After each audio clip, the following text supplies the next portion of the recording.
fall like lightning. I saw darkness run for cover, but the miracle that I just can't get over, my name is registered in heaven.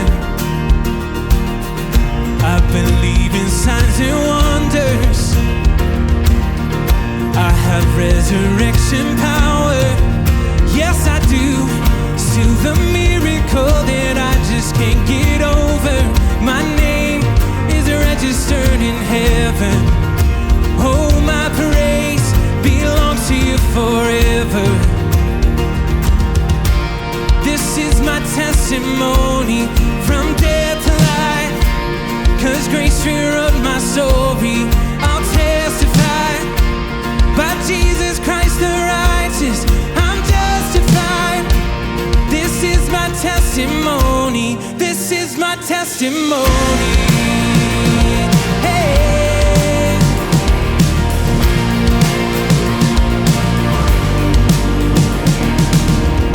Come together, sons and daughters, bought with blood and washed in water. Sing the praises of the Spirit, Son and Father.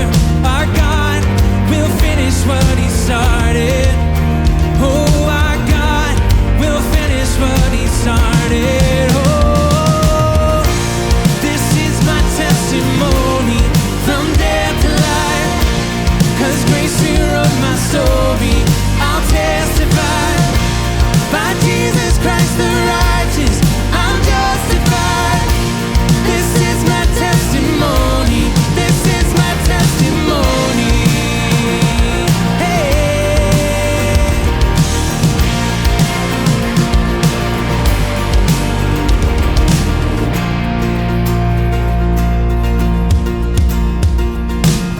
If I'm not dead, you're not done.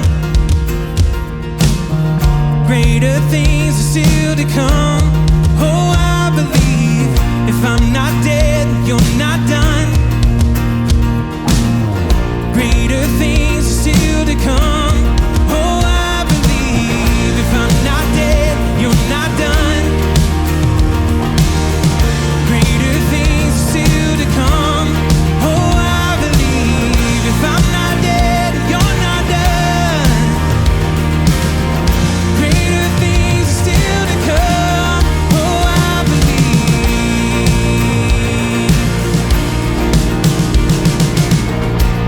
This is my testimony from death to life, 'cause grace rewrote my story.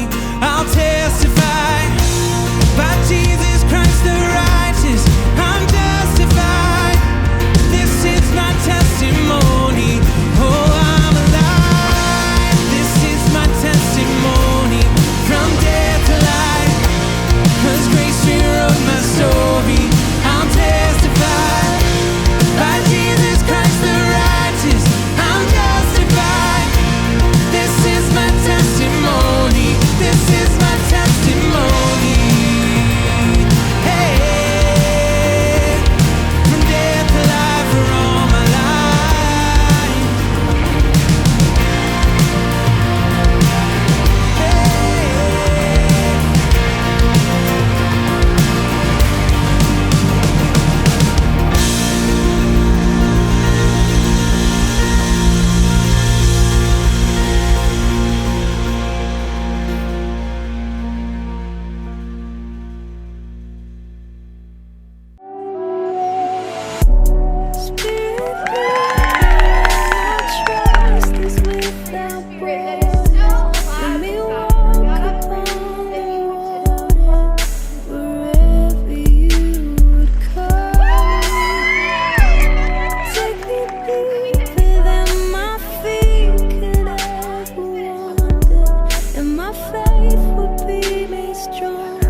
exciting few weeks it has been at Ashley Ridge Church. Easter, baptisms, getting ready for our relaunch of all of the things. It is a really incredible time. If you're new with us at Ashley Ridge, we are thrilled that you're checking things out. We would love to get to know you, get to know more about you.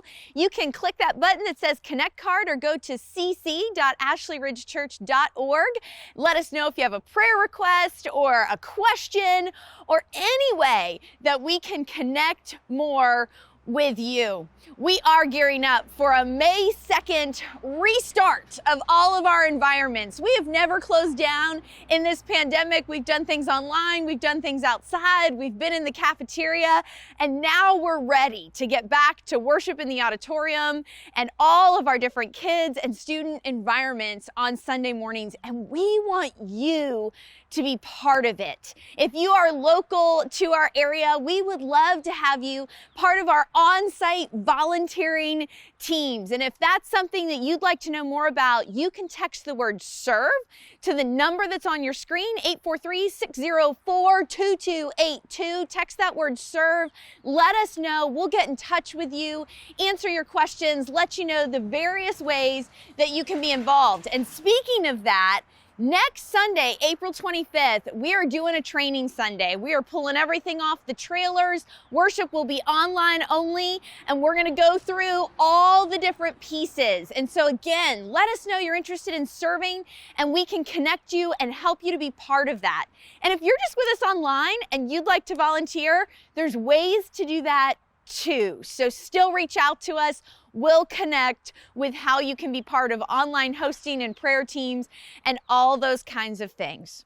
All right, here's the thing, y'all. These couple weeks, we are tuning in to a parenting series that Andy Stanley taught earlier this year. I think the series is incredible. The teachings are incredible. In our in-person gatherings, I'm relating the ideas directly to churching in the 21st century. But you're about to hear a message from Andy that is about the fact that our behaviors, way more than our advice, matter in the people that are following us and the people that we would love to influence and equip in the next generations. It's a powerful message, and I'm looking forward to you hearing it this morning and chatting about it in your small groups. I can't wait to talk about it with mine. But I'm really just so glad that you're here this morning. I love that we get to do this together. If you want to give to Ashley Ridge Church, all the ways are in front of you. We believe God's doing a really big kingdom work that we get to be a part of. We get to do something together. Thanks for being here. Let's continue.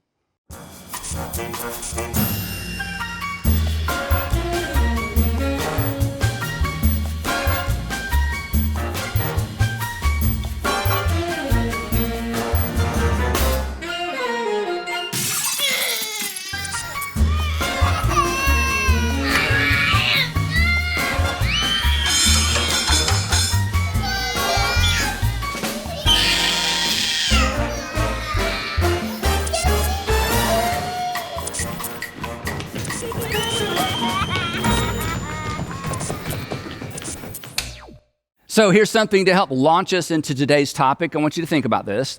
Your parents' behavior, think about this. Your parents' behavior, not their advice, determined whether or not you would want to be like them or even with them when you were old enough to choose for yourself. Think about that. It was your parents' behavior, not their advice, not even their parenting skills, that determined whether or not you want to be like them or with them. It was how they behaved toward you. It was how they behaved toward each other. It was what they did. It wasn't what they required.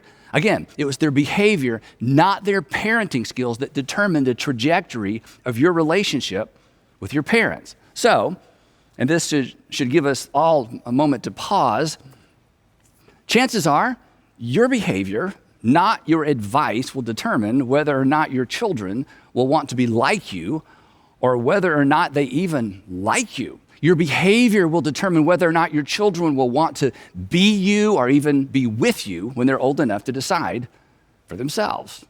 I mean, that's a little scary, isn't it? Similarly, in a similar way, your parents' behavior, think about this. Your parents' behavior determined how much respect you had or have for your parents. And respect, this is important, respect creates influence. If there's no respect, there's no influence. And odds are the same will be true with you and your children. If you want influence with your children later, and trust me, you will, you must maintain their respect now. And the way you maintain their respect is how you behave. More on that in just a bit. We are in part 2 of this series entitled Parenting in the 21st Century. So if you are a parent, if you're about to be a parent, you hope to be a parent, maybe you're helping another parent, or you're watching your own kids parent, this is for you. It's actually for anybody who feels the weight and the responsibility of equipping an infant, a child, a teenager, or a student for life. And those of us who are engaged really at any level in helping another human being grow up, recognize pretty quickly that just because we had a parent doesn't mean we know anything about being one. And just because we were a kid once doesn't mean we know anything about raising one, any more than having had a surgery once prepares you for surgery, right? Now, last week, we began by connecting what might be considered 2 very uncomfortable dots, the dots between marriage and parenting. We discussed the tension between what's real and what's ideal. Then we explored the way that Jesus navigated that tension. He never dumbed down the truth to make people feel better. He pointed to an ideal. He inspired people toward an ideal. But at the same time, he never turned down the grace when people fell short of the ideal. Oddly enough, the people who fell short of the ideal, they actually liked Jesus. They flocked to Jesus. They liked him even though they knew they were not really anything like him. And he liked them back. In fact, the only group Jesus didn't seem to like were those who held up the ideal but did nothing to help those who fell short of the ideal. In fact, on one occasion, a group of religious people came to Jesus and they said, Jesus, you hurt our feelings. You hurt our feelings. And Jesus wasn't having it. Here's what he said to them. He said, woe to you. You don't want to ever be on the other end of a woe to you from Jesus. He said, woe to you because you load people down with burdens they can hardly carry. And you yourselves will not lift one finger to help them. In other words, he was saying, you religious leaders, you weigh people down with the ideal, but you do nothing to help them navigate what's real, the realities of life. But Jesus was different. He pointed toward and he inspired toward an ideal while helping people navigate what was right there in front of them, what was so real. In fact, his sandals were firmly planted in what was real, but he continually pointed to the ideal. As we said last time, Jesus was all grace and he was all truth all the time. Now, if we're talking about parenting, and if you've read much of the Bible, you know that when it comes to good examples of family and when it comes to good examples of parenting, there are virtually none to be found in the Bible. In fact, when it comes to examples of real life family dysfunction, the Bible is actually your go-to source. It is full of family dysfunction. In fact, apparently even Jesus didn't get along with his own siblings. They thought he was crazy. They thought he was crazy until after the resurrection, and then there was like a collective, oh, well, that explains things. But in terms of learning anything about parenting, even from the story of Jesus isn't even helpful. But Jesus and the authors of the New Testament pointed the way forward for all of us, and specifically, I think, pointed the way forward for parents. And while Jesus never talked about parenting directly, he laid the foundation for New Testament parenting when he laid the foundation for New Testament behavior. Did I mention that your behavior will determine whether or not your children will want to be like you, with you, or even like you? Anyway, so Jesus laid the foundation for his followers' behavior when he issued his new covenant command. We talk about this all the time. He called it his new command. A new command I give you, he said, not to be added to the existing commands. His new command was designed to replace all the existing commands. As we've discussed before, the Apostle Paul referred to this all-encompassing new command as the law of Christ, which is to love others as Jesus loved us. Now, One of the things that we're fond of saying around here is that following Jesus will make your life better and it will make you better at life. And to the point of this series, following Jesus will make you a better parent, because at the core of being a Jesus follower is an ethic of others first, an ethic of selflessness. And nothing, let's face it, nothing services our self-centeredness and our selfishness quicker and fiercer than raising another human being. A human being that comes into the world with one agenda, the same agenda that we came into the world with, and it's this: what's in it for me, and I want my way. And if I can't get my way, I'm going to get in your way, and I'm going to make your life miserable. So think about it. From day one, the stage is set for a clash of wills of epic proportion, a clash of wills that has the potential to bring out the worst in us, the fear in us, the insecurity in us, the anger in us. Let's be honest, the ugly in us. In fact, the most shame I've ever felt as an adult is related to my self-centered, where did that come from responses to my own kids. So here's the thing. It is in the eventual conflict of wills associated with parenting that the core ethic and value system of Jesus, it actually becomes more relevant than ever, because insecurity and anger and fear, what are those? Those are all manifestations of self-preservation and reputation preservation on our part, both of which fuel the very behaviors that drive a wedge between us and our children. Behaviors that cause us to lose influence once they're old enough for us to have lost control. In fact, one of the reasons it is so much easier to know how other people should raise their kids is that their kids' behavior doesn't reflect poorly on us.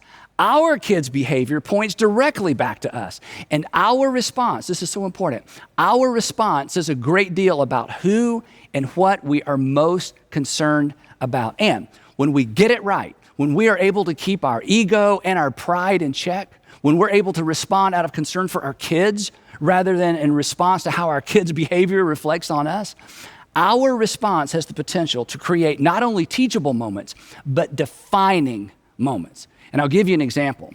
When I was in the 8th grade, and let me put this in embarrassing context. When I was in the 8th grade, which was 48 years ago, let that sink in for a moment. 48 years ago, I had a conversation with my dad that I still remember to this day. Now, I didn't realize it at the time, but this was a defining moment in terms of my understanding as a kid of where I stood in relationship to my father's desire to protect his reputation. Now, this is important. We should all protect our reputation. My dad was concerned about his reputation, as I am, as you are. Our reputations are important, but our children are important as well, right? These are both values. These are both things that we value. And in life, we're constantly prioritizing our values. And our children are watching, and they are experiencing how we prioritize our values and how we prioritize them. And one misguided response or one misguided remark has the power to undo a lot of affirmation. Anyway, so my dad is a pastor, and at the time, our church was located downtown Atlanta on Peachtree Street, 1 block north of the famous Fox Theater. But more importantly to this story, our church was located about 3 blocks east of the Varsity Restaurant. Now, for those of you who have never been to Atlanta, the Varsity Restaurant is the largest drive-in restaurant in the world. But not only did it have slots for cars, back in the day, it had what I will call eating rooms. I don't want to say dining rooms. There wasn't a lot of dining going on at the Varsity.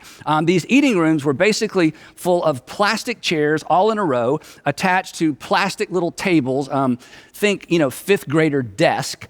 And they're all facing in the same direction toward a television hanging from the ceiling. Now, the Varsity was within walking distance of our church. So right after Sunday school, my best friend Louis Giglio and I would slip out the back, head out to the Varsity, order some food, find an empty eating room because most of them were empty on Sunday mornings. And then one of us would risk our lives standing up on the table attached to the chair to manually change the channel of the television to our church worship service, which was broadcast live on Channel 5. And then we would sit and talk and eat and pay just enough attention to the sermon to be able to comment on it intelligently on the ride home with our parents.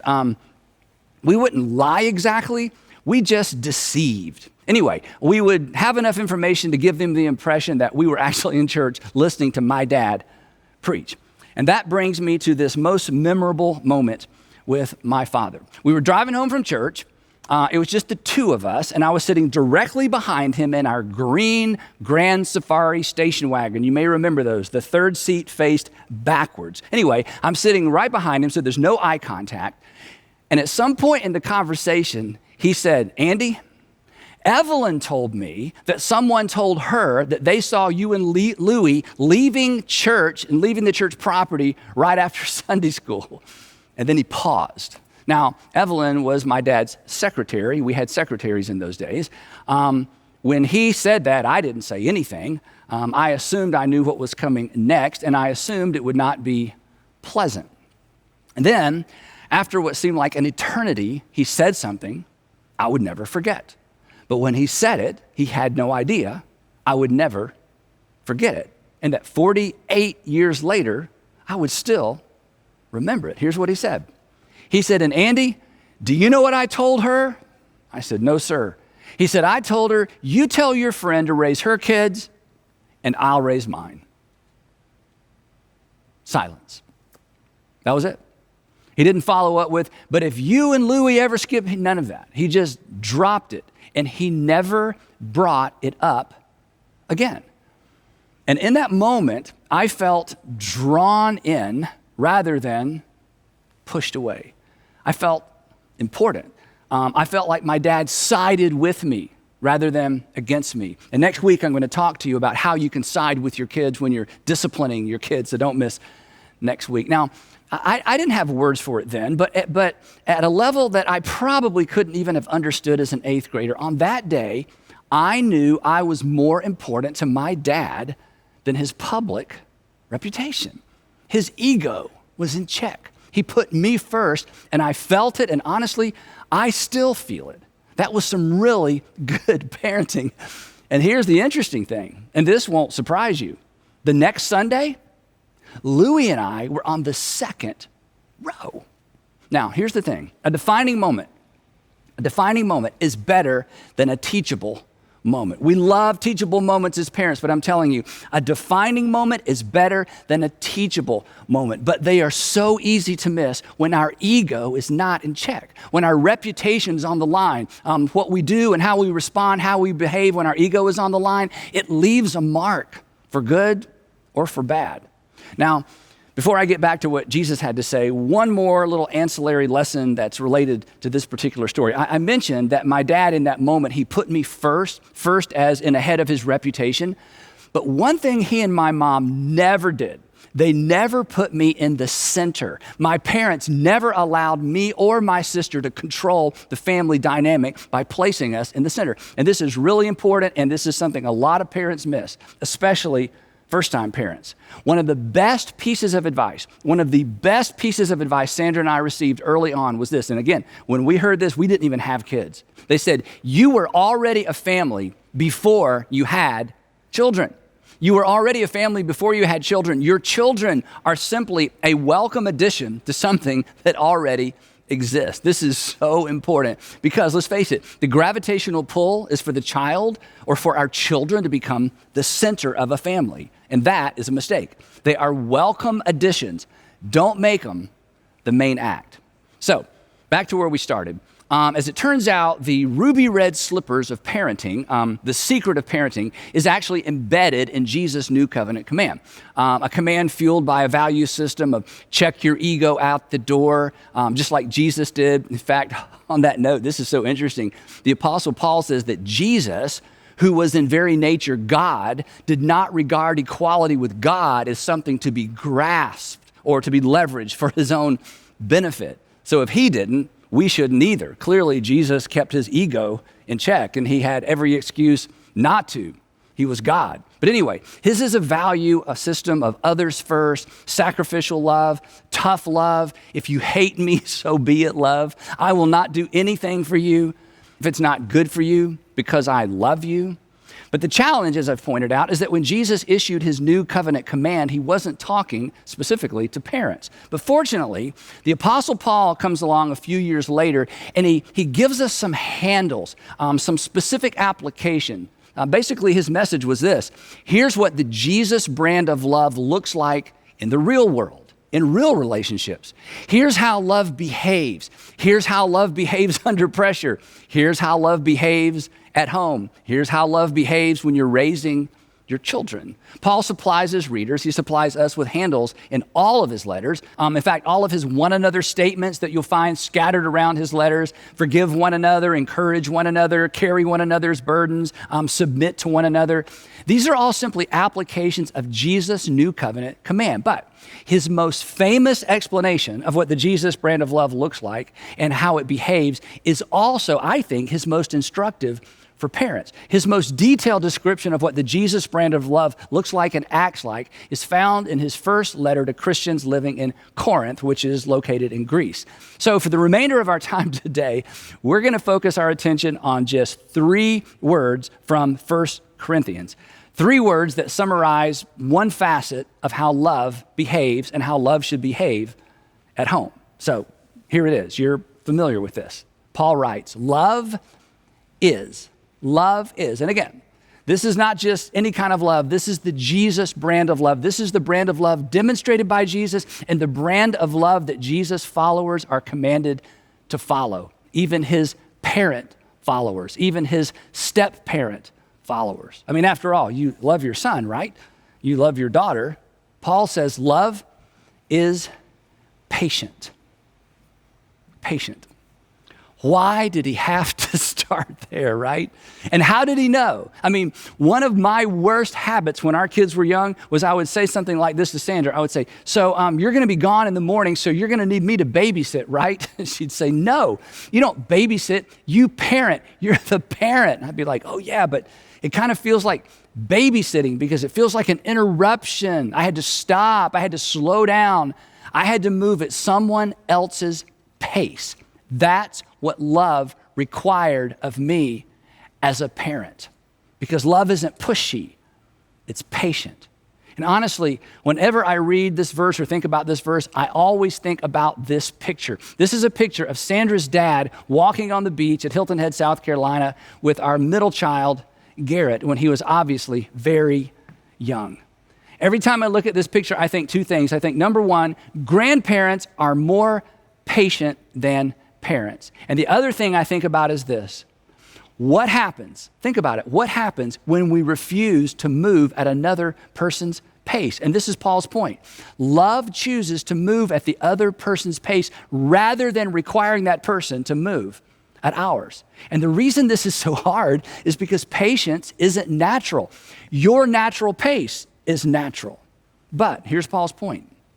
Since God moved at our pace, we are to do the same for others. And we are to do the same for our children. If not, what happens? Literally, what happens? Think about it. If we insist on moving at our own pace, what happens? We separate ourselves. We separate ourselves from our children. Physically, when we're walking, but emotionally and relationally, when we push them beyond their capacity, we separate and we frustrate. It's interesting to me that the only specific thing, this is amazing, the only specific thing Paul says to parents about parenting is pertain to this very dynamic, and he directs it to, no surprise, to fathers. In a different letter, here's what he writes. He says, fathers, do not exasperate your children. Don't provoke them. Don't stir them up. Don't insist on winning. Don't insist on outsmarting, out-talking. Don't push too hard. Don't move too fast. He says, if you do, here's the end result. You will be separated. They will be discouraged. They'll be discouraged. They'll be disheartened. They eventually just lose motivation. They'll just stop because they can't keep up. And again, the result, separation. Again, how did Paul know?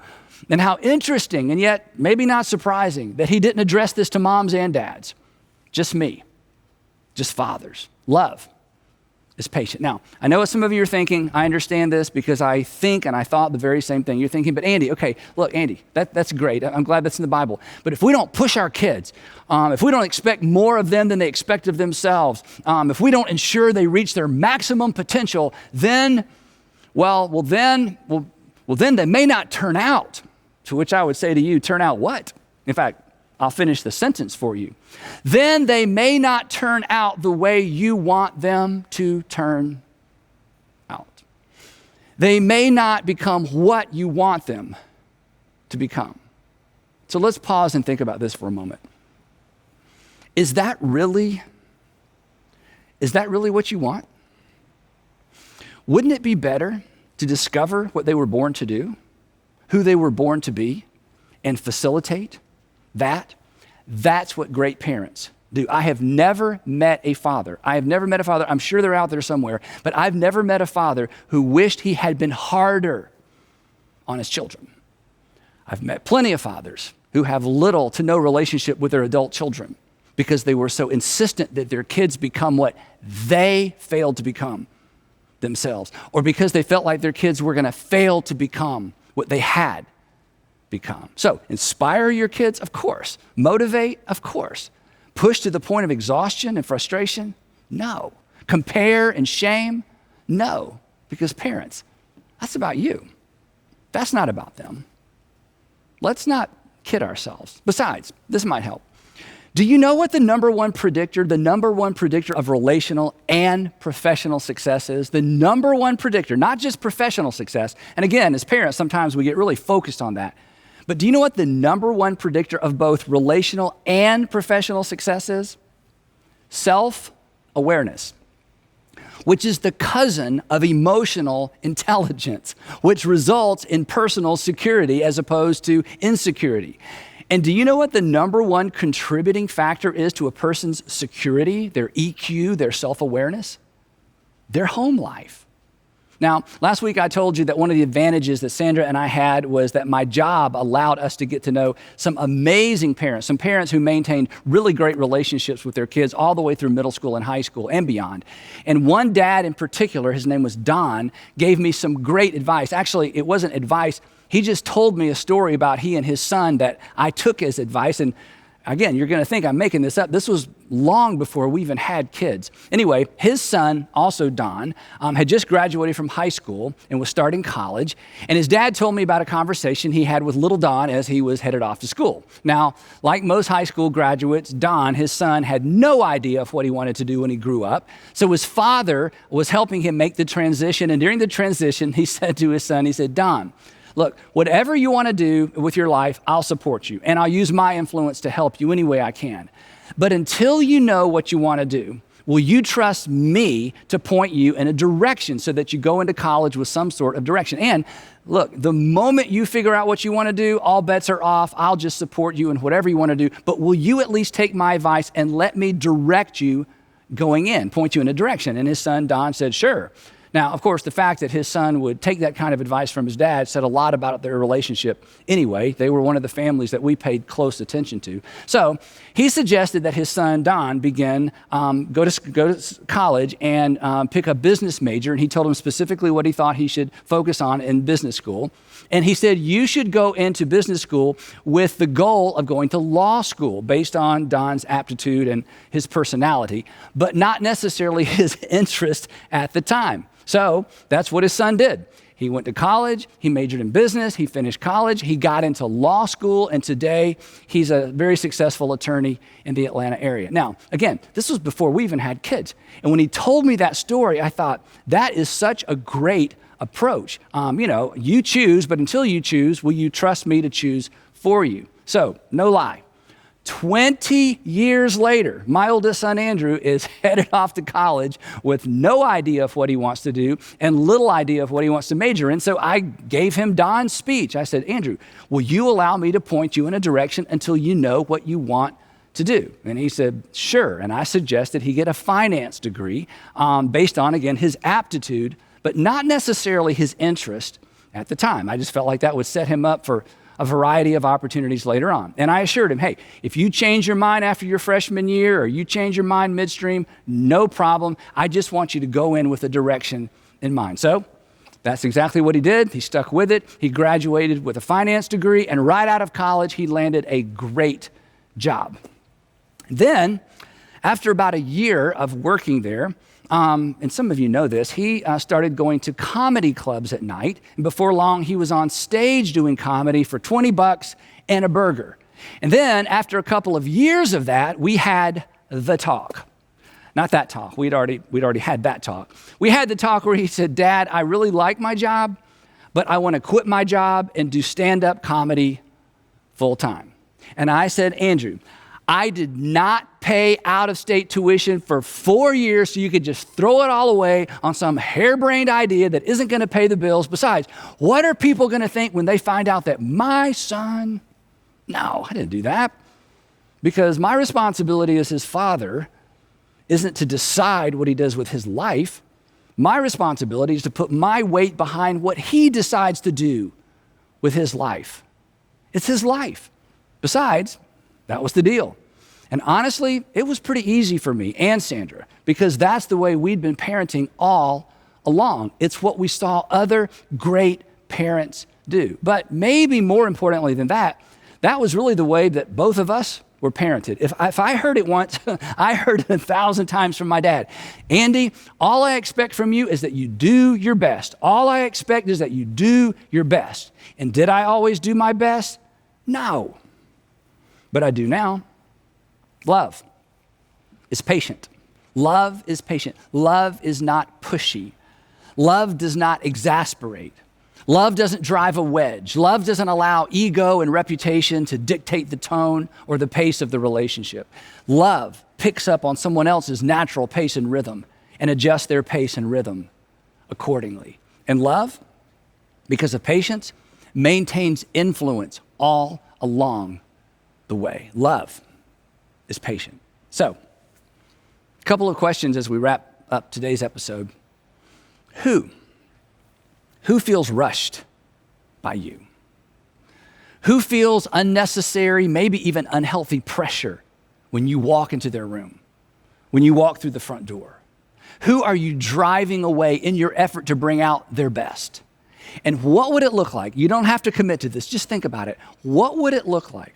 What would it require from you to adjust your pace to theirs? And I know for somebody watching today, that scares you to death. But let me tell you what you should fear more: losing a relationship with your child now or your child later. What would it take? What would it look like to adjust your pace to theirs? That's what love, that's what the Jesus brand of love requires of you. It requires us to tame our pride. It requires us to protect our children rather than always trying to protect our reputations. And then there's this. If you live long enough, you're going to slow down. You're going to need those around you to adjust their pace to your new pace. It will require patience from those that you love the most and those that you hope love you most. So I hope you raise patient children who've seen what it looks like to adjust their pace to the pace of those they love. Just something to think about. And we will pick it up right there next time in part 3 of Parenting in the 21st Century.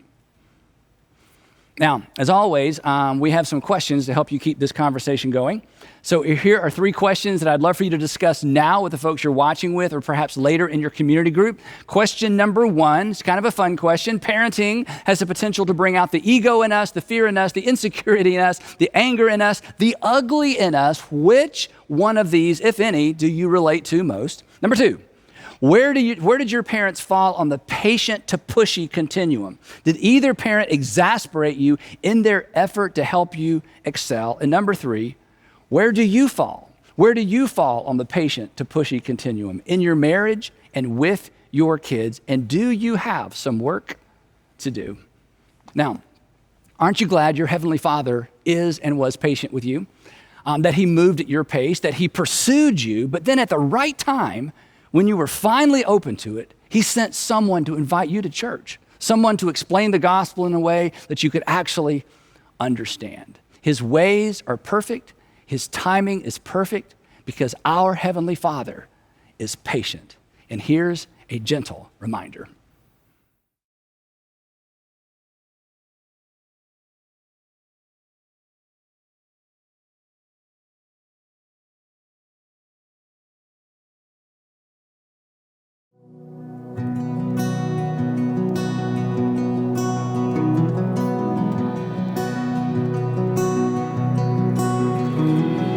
Alone in my sorrow and dead in my sin, lost without hope and no place to begin. Your love made a way to let mercy come in. When death was arrested and my life began. Ash was redeemed, only beauty remains. My orphan heart was given a name. My mourning grew quiet, my feet rose to dance. When death was arrested and my life began. I know your grace so free washes over me, 'cause you have made me new. Now life begins with you, and it's your endless love pouring down on us, 'cause you have made us new. Now life begins with you. Released from my chains, I'm a prisoner no more. My shame was a ransom he faithfully bore. He canceled my debt and he called me his friend. When death was arrested and my life began. You know your grace so free washes over me, 'cause you have made me new. Now life begins with you, and it's your endless love pouring down on us, 'cause you have made us new. Now life begins with you. Oh, our Savior displayed on a criminal's cross, and darkness rejoiced as though heaven had lost.